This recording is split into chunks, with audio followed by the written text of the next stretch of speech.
Assalamualaikum warahmatullahi wabarakatuh.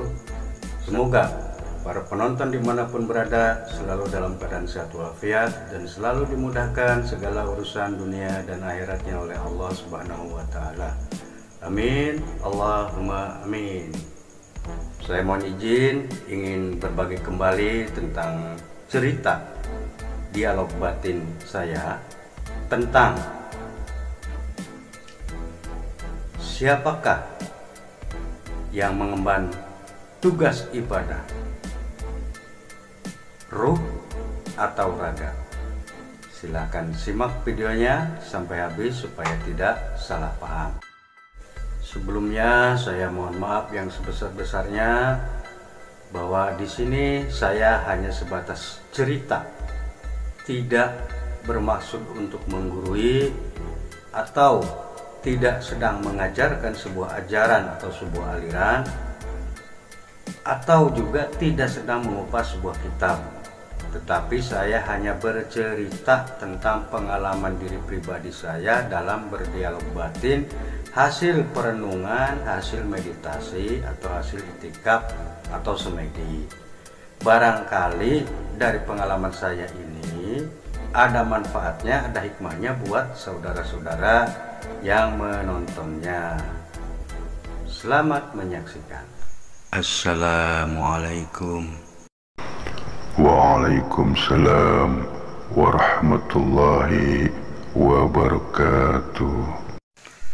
Bolehkah saya menanyakan sesuatu? Dengan senang hati aku akan menjawabnya. Siapakah dirimu? Aku adalah kamu dan kamu adalah aku. Jelasnya bagaimana? Saya jadi bingung. Setiap manusia mempunyai dua badan, yaitu badan lahiriah atau disebut raga dan badan batiniah atau disebut roh. Badan raga berasal dari ibu dan bapak, dan badan roh berasal dari Allah langsung, yaitu dari alam roh, dimasukkan ke dalam jasad si jabang bayi ketika usia 100 hari dalam kandungan. Kenapa kamu ada di dalam tubuhku? Itu bukanlah kehendakku, tetapi kehendak Allah Subhanahu wa Ta'ala yang telah menentukan diriku menempati dirimu. Bisakah kamu ceritakan lebih gamblang tentang dirimu? Pertama, ketika di alam ruh, semua ruh pernah ditanya oleh Allah Subhanahu wa Ta'ala. Tertuang dalam Al-Quran di surat Al-A'raf ayat 172. Bukankah aku ini Tuhanmu? Lalu para ruh menjawab, benar, Engkaulah Tuhan kami. Itulah pertama kalinya aku bersaksi, tunduk dan sujud kepada Allah Subhanahu wa Ta'ala. Lalu yang kedua, dengan segala kekuasaannya, dengan kodrat irodatnya, Allah menentukan aku masuk ke dalam rahim ibumu, menempati ragamu ketika usiamu baru 100 hari dalam kandungan. Dan Allah tentukan takdir hidupmu hingga aku berpisah meninggalkan dirimu. Lalu yang ketiga, setelah Allah tentukan waktunya kamu terlahir ke dunia ini, makanya aku ini ketitipan badan ragamu sampai waktu waktu yang Allah tentukan kelak nanti ajal tiba, aku akan meninggalkanmu. Kemudian yang keempat, aku akan pindah tempat, yaitu ke alam barzah, yakni alam penantian datang kiamat tiba, hingga waktu yang Allah tentukan. Kemudian di fase kelima, yaitu setelah kiamat tiba, aku masuk ke alam akhirat, di mana di sana nanti aku akan dihisab oleh Allah dengan segala amal kebaikan dan keburukanku. Apakah aku akan menempati surganya atau akan menempati nerakanya, tergantung dari keberhasilanku membimbingmu selama hidupmu di dunia ini. Hidupmu adalah hidupku, tetapi hidupku bukanlah hidupmu, karena hidupmu bergantung kepada napas, dan aku bergantung kepada kekuasaannya Allah SWT. Ujianku adalah ragamu, dan ujianmu adalah 4 nafsumu, dari amarah, luamah, sawiyah, dan mutmainah. Lalu kesadaranku berada pada rasa hatimu, dan kesadaranmu berada pada akalmu. Bukti adanya aku pada dirimu adalah kamu dapat melakukan aktivitas apapun sesuka hatimu. Tetapi bila aku sudah pergi meninggalkanmu, maka kamu akan terbujur kaku, dan disebutnya jenazah atau mayat. Itulah perpisahan antara aku dengan kamu, dengan waktu yang Allah tentukan. Lalu siapa yang mengemban tugas ibadah itu? Kamu atau saya? Yang mengemban tugas ibadah itu adalah aku, karena ketika aku dalam ruh, aku sudah bersaksi, aku sudah sujud, sudah tunduk kepada Allah Subhanahu wa Ta'ala. Alam dunia ini merupakan ujian kesetiaanku kepada Allah Subhanahu wa Ta'ala dalam bentuk pengabdian melalui ragamu. Jika yang diutus ibadah itu adalah kamu, kenapa tidak kamu dalam wujudmu saja? Kenapa harus menggunakan ragaku? Yang pertama, ragamu adalah bagian dari ujianku. Bila aku tidak menggunakan raga, berarti aku masih di alam ruh. Artinya aku belum diuji. Karena dalam tubuh manusia ada 4 nafsu.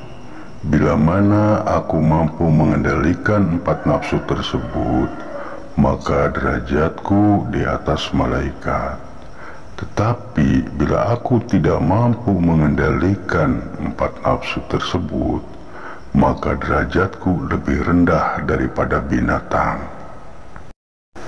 Yang kedua, dunia ini merupakan medan pertempuran atau medan peperangan antara kebaikan dan keburukan.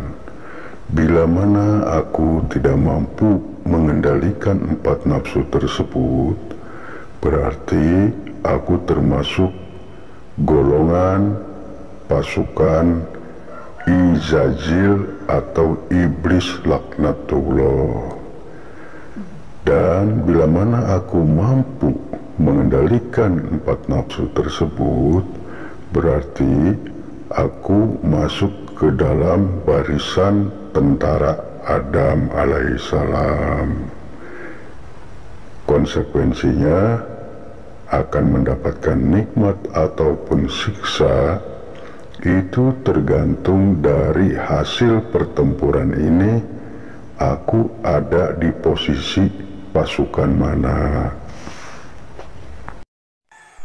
Lalu bagaimana cara kita mengetahui bahwa kita ada di pasukan Izazil atau di pasukan Adam alaihissalam? Silahkan introspeksi diri saja. Kita ini termasuk golongan manusia yang mengikuti segala perintah dan menjauhi segala larangan Allah SWT atau tidak. Kamu sendirilah yang mengetahui jawabannya. Baiklah, terima kasih. Saya sudah paham tentang hal itu. Satu pertanyaan lagi. Jika Allah Subhanahu wa Ta'ala itu Maha Pengasih dan Maha Penyayang, kenapa hidup saya susah dan susah terus? Silahkan renungkanlah firman-firman Allah Subhanahu wa Ta'ala dalam Al-Quran. Yang pertama, Quran Surat Al-Kahfi ayat ke-7. Sesungguhnya kami telah menjadikan apa yang ada di bumi sebagai perhiasan baginya, untuk kami menguji mereka siapakah di antara yang terbaik perbuatannya. Lalu di surat Al-Baqarah ayat 155 yang artinya, dan kami pastikan akan menguji kamu dengan sedikit ketakutan, kelaparan, kekurangan harta, jiwa, dan buah-buahan, dan sampaikanlah kabar gembira kepada orang-orang yang sabar. Lalu di surat Al-Baqarah ayat 286 Allah berfirman yang artinya, Allah tidak membebani seseorang melainkan sesuai dengan kesanggupannya. Ia mendapat pahala dari kebajikan yang diusahakannya. Dan di surat Al-An'am ayat 32 yang artinya, dan tiadalah kehidupan dunia ini selain dari main-main dan sendagurau belaka, dan sungguh kampung akhirat itu lebih baik bagi orang-orang yang bertakwa. Maka tidakkah kamu memahaminya? Dalam surat Al-Ankabut ayat 64 Allah berfirman yang artinya, dan kehidupan dunia ini hanya sendagurau dan permainan, dan sesungguhnya negeri akhirat itulah kehidupan yang sebenarnya. Sekiranya mereka mengetahui.